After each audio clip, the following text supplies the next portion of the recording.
नमस्कार दोस्तों, welcome to my YouTube channel. दोस्तों, जैसा कि आप जानते ही होंगे कि यूपी बोर्ड एग्जामिनेशन की जो डेट शीट है वो आ चुकी है और यूपी बोर्ड की जो परीक्षाएं हैं, जो एग्जाम है, वो 18 फरवरी से शुरू होने वाली हैं। दोस्तों, इसी को ध्यान में रखते हुए मैंने यूपी बोर्ड के इंटर के जो बच्चे हैं उनके लिए एक सीरीज शुरू की है और जिनके जो लास्ट प्रीवियस ईयर में ये सारे क्वेश्चन जो आ चुके हैं उनको लेके मैंने एक सीरीज बनाई है। और अगर आप इस सीरीज को करते हैं, हमारे साथ इस सीरीज को सॉल्व करते हैं, तो ये परीक्षा में आपके लिए बहुत ही महत्वपूर्ण होने वाली है। तो आइए दोस्तों, कुछ क्वेश्चन देखते हैं। ये सिंटेक्स, एक इंटर में ग्रामर है सिंटेक्स, उसमें एरर इन सेंटेंस आता है। सेंटेंस में आपको एरर मिलेगा, वो एरर आपको फाइंड आउट करके उसको सही करना है। दोस्तों, तो आइए इस एरर इन सेंटेंस को शुरू करते हैं और कोशिश करते हैं कि हमारा सेंटेंस सही हो और जिससे हमारी परीक्षा में अच्छे मार्क्स आए। और दोस्तों, आइए शुरू करते हैं। देखिए, सेंटेंस फर्स्ट है। पहले तो आप इस पूरे सेंटेंस को कॉपी में लिख लीजिएगा।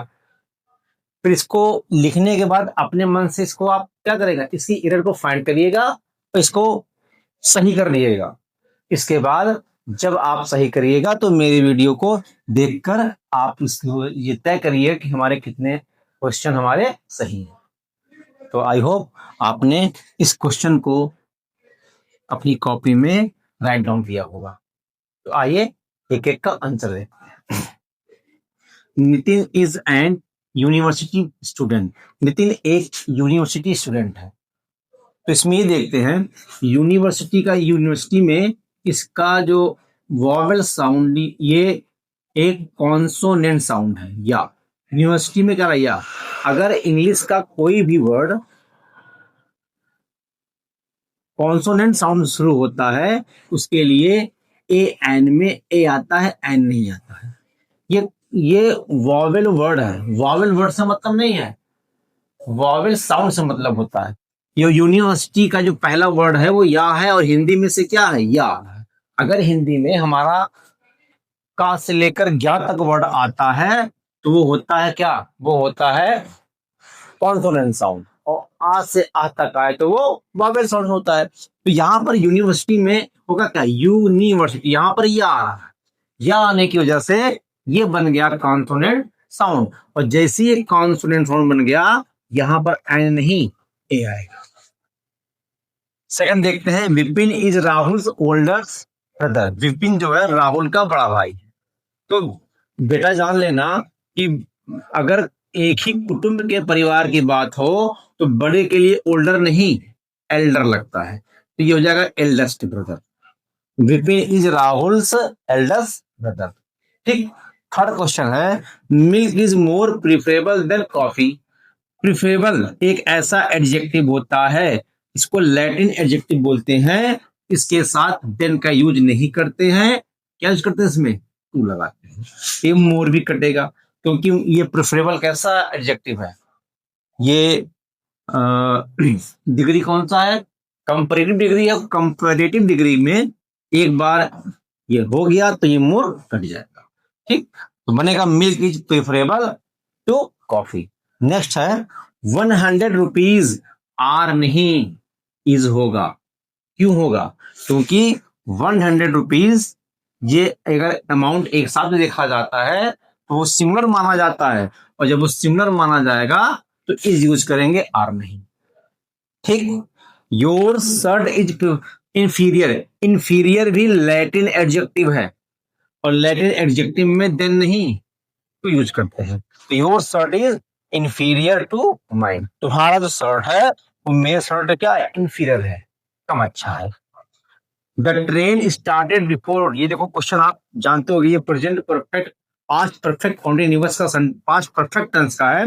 और पास्ट परफेक्ट टेंस में बेटा बिफोर से पहले जो सेंटेंस होता है उसमें हैड यूज करते हैं, तो बनेगा the train had started before he reached the station, ये होगा।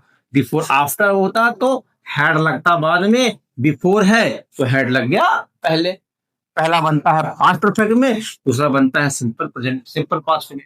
ठीक, अगर आफ्टर यूज करोगे तो ये बनेगा सिंपल पास्ट में, ये बनेगा पास्ट परफेक्ट में। तो ये याद कर लेना, बिफोर होने पर हैड पहले, आफ्टर होने पर हैड बाद में। ठीक, नेक्स्ट है the street of Kolkata are wider than Varanasi.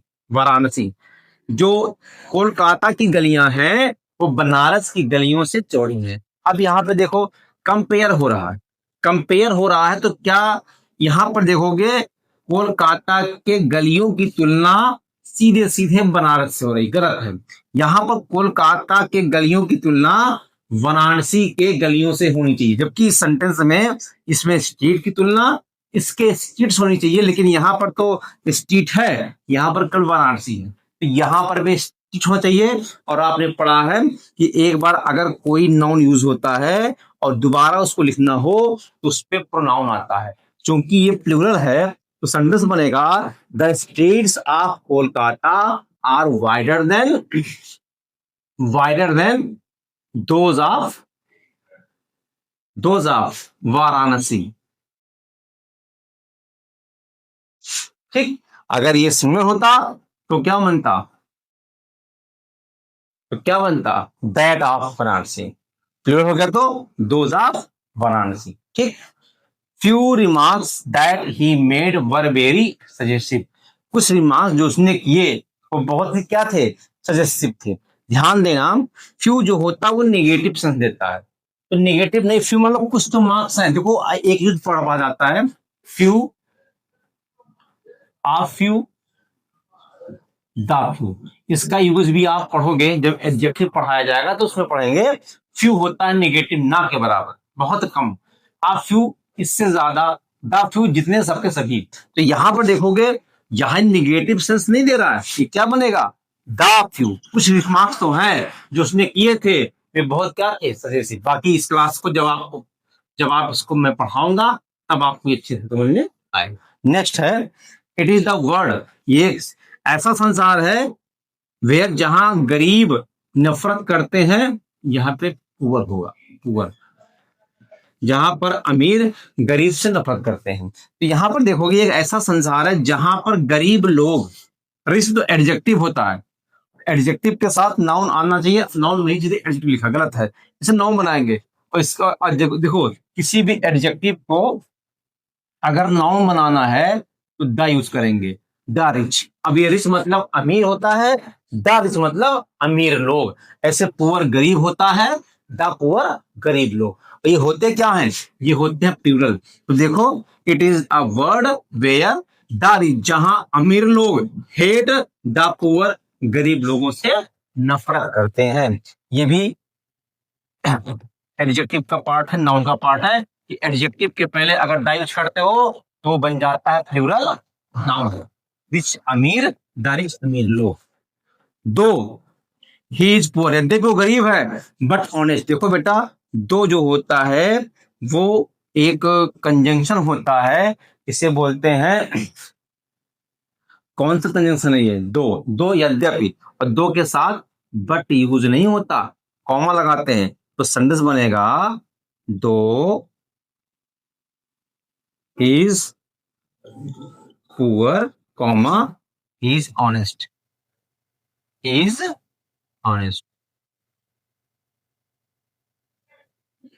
ठीक, ये सबऑर्डिनेट कंजंक्शन है, ये कोऑर्डिनेट कंजंक्शन है। तो सबऑर्डिनेटिंग कंजंक्शन है तो दो के बाद कॉमा लगता है, बट तो यूज होता है किसमें, कोऑर्डिनेटिंग कंजंक्शन में। जब आप कंपाउंड बनाते हो तब वो नेक्स्ट क्लास तभी पढ़ाएंगे इसको। ये सेंटेंस हो गया, दो he is poor he is honest, यद्यपि वो गरीब है लेकिन वो क्या है, ईमानदार। तो आई होप ये सिंटेक्स के 10 क्वेश्चन है जो 2011 की यूपी बोर्ड में आया हुआ है, या आपको समझ में आया होगा।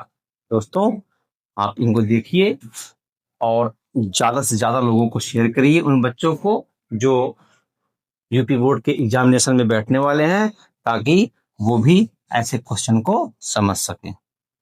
धन्यवाद।